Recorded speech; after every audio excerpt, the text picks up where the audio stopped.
जी दोस्तों, लाइव खबर में आपका स्वागत है और मैं हूं आपका दोस्त आजाद। दोस्तों, भारत देश में हत्याएं और जुर्म रुकने का नाम नहीं ले रहे। इसके बहुत सारे कारण हो सकते हैं, लेकिन इसका एक बहुत बड़ा कारण ये भी है कि मामले को रफा दफा करने में पुलिस केस तो दर्ज कर लेती है, लेकिन कार्रवाई हो नहीं। इस तरह से नामजद दोषी चाहे मासूम ही हो, लेकिन केस का फैसला आने तक वह आम जीवन जीने का अधिकार खो देता है। और दूसरी तरफ पीड़ित पक्ष भी इंसाफ के लिए मायूस ही दिखाई देता है। और आज ऐसी ही एक घटना की हम बात करेंगे जिसमें साल 2020 से साल 2021 तो बदल गया, लेकिन इंसाफ कब मिलेगा इसकी कोई उम्मीद नजर नहीं आती। बिहार में हुए एक कत्ल के मामले में संदेह के चलते एक लड़के पर केस दर्ज किया गया, लेकिन एक साल के बाद भी ना ही वो लड़का पकड़ा गया और ना ही उसकी रिहाई हुई। और आज एक साल के बाद भी वह हवा में लटक रहा है।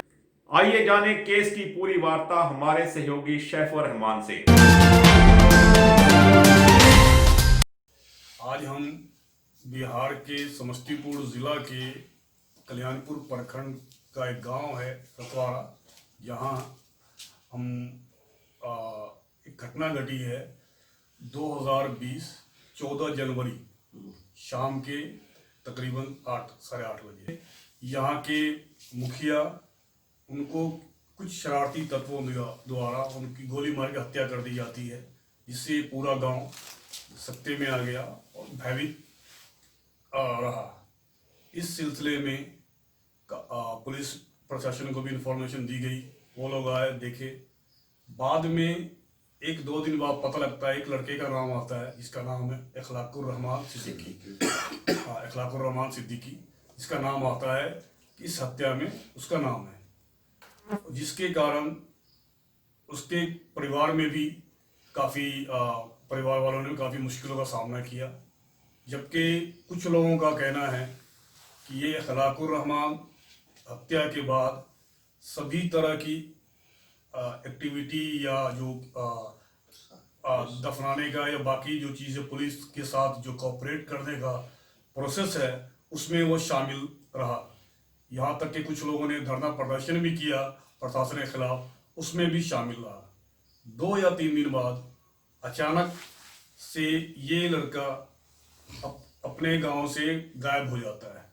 अब क्या हुआ इसके बारे में प्रशासन भी नहीं भी बता पा रही है। आज हम उनके परिवार के साथ बैठे हैं, उनसे जानना चाहेंगे एग्जैक्टली हुआ क्या था। जी, आज हम बात करेंगे इस परिवार के मेन सदस्य यानी इखलाकुर रहमान के फादर मिस्टर नियाज अहमद से। नियाज साहब, हुआ क्या था एग्जैक्टली, मुझे थोड़ा सा बताएं इस बारे में। इस बारे में ये बताया कि शाम का 7 बज रहा, 7:30, थोड़ा 7:30 बज रहा था जी। तो उनके मुखिया को गोली मार दिया किसी ने, बाहर के लोग थे जी। उसके लिए गांव में हंगामा हुआ, लोग पहुँचे जी। पहुँचने के बाद तो फिर उनको मेडिकल ले चले जी। वहाँ से रास्ते में दम टूट गया। उसके बाद धरना प्रदर्शन हुई कल्याणपुर में जी। उसके बाद वहाँ हमारे लड़का गए, प्रशासन के साथ गए जी। डीएसपी थे उसके साथ। वहाँ डीएसपी यहीं से कुत्ता आया, कुत्ता आने के बाद तो यहाँ से प्रशासन के साथ गया। वहाँ जाने के बाद तो सबसे पहले आप मुझे इखलाकुर रहमान के बारे में थोड़ा सा बताइए कि वो ये लड़का, इसका नाम कैसे है, क्या एज है इसकी, क्या करते हैं इखलाकुर रहमान, इनका नाम ही क्यों आया?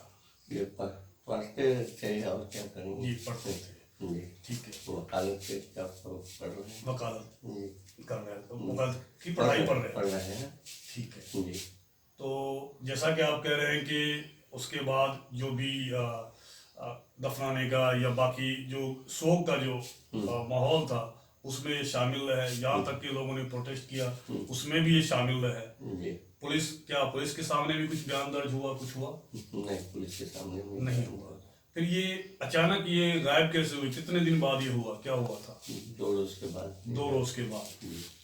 तो अब इस घटना को लगभग मैं देख रहा हूँ तकरीबन 10 या 11 महीने हो चुके हैं। तो क्या 11 महीने में आपके लड़के से कोई बात हुई? नहीं। कोई खबर? नहीं, कोई खबर नहीं है। आप लोगों ने पुलिस से, प्रशासन से गुहार लगाई? जी बिल्कुल है। क्या किससे, किन किन लोगों से बात हुई आपकी और उनका क्या कहना था, ये बताइए। डीएसपी से बात हुई जी। तो वो कहने कि ठीक है हम इंक्वायरी करेंगे, नहीं की है। उसके बाद एसपी से बात हुई, जी। उसको कहा कि आप करेंगे, ठीक है। उसके बाद फिर लिखित दिए जी। एसपी को भी। आपने एसपी को लिखित रूप में अपनी दरखास्त दी? जी। उसका क्या रिजल्ट क्या रहा, क्या अपडेट है आज की डेट में आपके पास? कब दिया था आपने उनको? हम उनको दिए वही जनवरी के 25 तारीख को दी। जनवरी में आपने उनको दरखास्त दी। तो क्या उनके तरफ से कोई इंक्वायरी या कोई प्रशासन का कोई आला अधिकारी आप तक पहुंचा इस बारे में जानकारी लेने के लिए? कोई आज तक नहीं पहुंचा। आपने क्या फिर दोबारा न्याय साहब आपने उनसे बात की या करने की कोशिश की कि दोबारा नहीं इंक्वायरी हो? दोबारा जाके फिर एप्लीकेशन दिए, जी। उसको भी कुछ सुनवाई हुई। जी। तब डीआईजी को दिए जी। दरभंगा, उनको भी लिखित में दिया आपने? लिखित में दिए। दिया। उनके तरफ से कोई आश्वासन या कोई कार्रवाई? वो फिर भेजे एसपी को, जी। वहाँ लेकर पहुँचा जी। वो गए तो कहे नहीं इंक्वायरी हुई। फिर 15 उसके बाद फिर हम जाते हैं डीएसपी आईजी के यहाँ। जी। फिर उसकी एप्लीकेशन पड़ती है, ठीक है। फिर वो एसपी के यहाँ जाते, जी। वो फिर पड़ जाती है रत्तल खाते हैं। फिर तीसरी बार गए, फिर दिए, फिर चली गई एसपी के, फिर वो पड़े हुए। इसी सिलसिले में हमारे साथ अखलाकुर रहमान के भाई सरफराज अहमद भी है। सरफराज, आप बताइए, आपको क्या लगता है और क्या हुआ क्या एग्जैक्टली? वो क्या है कि जनवरी के मामला है ये। जी। 14 जनवरी का मामला है। 7:45 में हमारे गांव के मुखिया की हत्या हो जाती है, जिसमें कुछ अज्ञात लोग का इसमें हाथ है, जिसमें हत्या होने के बाद ये हॉस्पिटल जाते हैं। हॉस्पिटल जाने के दरमियान ये डेथ हो जाता है। डेथ होने के बाद फिर धरना प्रदर्शन होता है। धरना प्रदर्शन में उसके बाद धरना प्रदर्शन होता है, उसमें अखलाकुर रहमान सिद्दीकी शामिल होते हैं। उसके बाद एसपी डीएसपी साहब आते हैं, इंस्पेक्टर साहब आते हैं। सब लोगों को अखलाकुर रहमान डिमांड करते हैं कि इसकी डॉग स्क्वायर से जांच होनी चाहिए। तो वो डॉग स्क्वायर आता है, जांच होता है, सारे पॉइंट पे जाते हैं। उसके बाद वो अपना रिपोर्ट लेके चले जाते हैं। जाने के बाद डीएसपी के साथ अखलाकुर रहमान सिद्दीकी उनके साथ जाते भी हैं, जांच में सहयोग करते हैं, सब कुछ करते हैं। उसके बाद उन्होंने 2 दिन के बाद अखलाकुर रहमान का नाम एफआईआर में आता है। ठीक है, एफआईआर में आने के बाद 2 दिन के बाद उसके बाद अखलाकुर रहमान गायब हो जाते हैं। अभी तक मुझे एक बात समझ में नहीं है, किस ग्राउंड पे अखलाकुर रहमान का नाम आया? अखलाक करते क्या थे? एक्टिविस्ट है? अखलाकुर रहमान यूथ कांग्रेस के जिला अध्यक्ष। तो क्या लगता है आपको, ये कोई पॉलिटिकल मैटर भी हो सकता है? जी हाँ, मुझे डाउट लगता है कुछ पॉलिटिकल मैटर भी है, जिसके तहत इनका नाम इसमें दिया गया है कि आगे इनको फंसाया गया है। आगे फंसाने की वजह है कि आगे इसको राइज नहीं किया जाएगा। राइज नहीं किया जाए। आपने क्या पुलिस प्रशासन से या आला अधिकारी से, जो मौजूदा सरकार है हमारी, उनसे आपने इस बारे में कोई बात की या उन तक अपनी बात पहुंचाई? प्रशासनिक तौर पे तो मैं आफ्टर 10-15 डेज बाद प्रशासन के पास गया। DSP, SP, IG, DIG, DGP, all of you giving application but not responded. They not responded to you. Okay. तो अब आपको क्या लगता है, ये अभी क्या ये मामला कोर्ट में है, क्या है वो थोड़ा मुझे डिटेल में बताएं प्लीज। ये मामला पटना हाई कोर्ट में है और हाई कोर्ट का मामला भी थोड़ा वीडियो कॉन्फ्रेंसिंग से चल रहा है। सुनवाई हो रहा है, जिसमें वो नंबर आएगा तो उसमें सुनवाई होगी और उसके तहत। तो इस बीच अगर कुछ चार्जशीट वगैरह दाखिल हुआ है या कोई जुडिशियल इंक्वायरी हुई है? कोई जुडिशियल इंक्वायरी के लिए ही तो हम रिक्वेस्ट कर रहे हैं कि ऑन स्पॉट जहाँ पे घटना हुई उसकी कोई विटनेस, कोई विटनेस है इसमें? कोई उसका विटनेस नहीं है, न कोई उसकी गवाही है, न किसी का। फिर आपने प्रशासन से बात की किस ग्राउंड पे एक युवा को, एक एक्टिविस्ट को उसका नाम इस केस में फंसाया गया या डाला गया? अगर इंक्वायरी नहीं है, या तो आप जो नॉर्मली ये होता है कि 40 से 45 दिन में इसका जो चार्जशीट दाखिल करना होता है, चार्जशीट भी नहीं है, फिर भी नाम आपका आया है।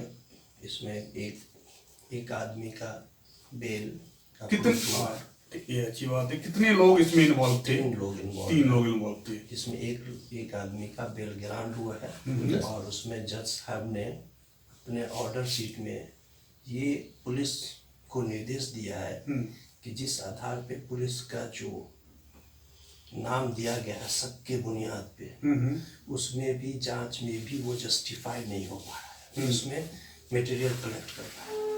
जब एविडेंस कलेक्ट नहीं हुआ है तो फिर आपने दोबारा प्रशासन से बात की कि जब कोर्ट का ऑर्डर है उसके बाद भी अगर जमानत नहीं हो पा रही है? कोर्ट का एसपी के यहाँ ऑर्डर शीट जांच के लिए आया हुआ है, 1 सप्ताह हो गया है, लेकिन उस पर भी अभी एसपी के पास ही वो रखा हुआ है, उस पर कोई आपके पास कोई डॉक्यूमेंट जो आपने इनको लेटर भेजा है उसकी कोई कॉपी या कोई डॉक्यूमेंट है, आप हमें दिखा पाएंगे? चलिए, प्रोग्राम के आखिर में आपसे डॉक्यूमेंट भी देखना चाहेंगे।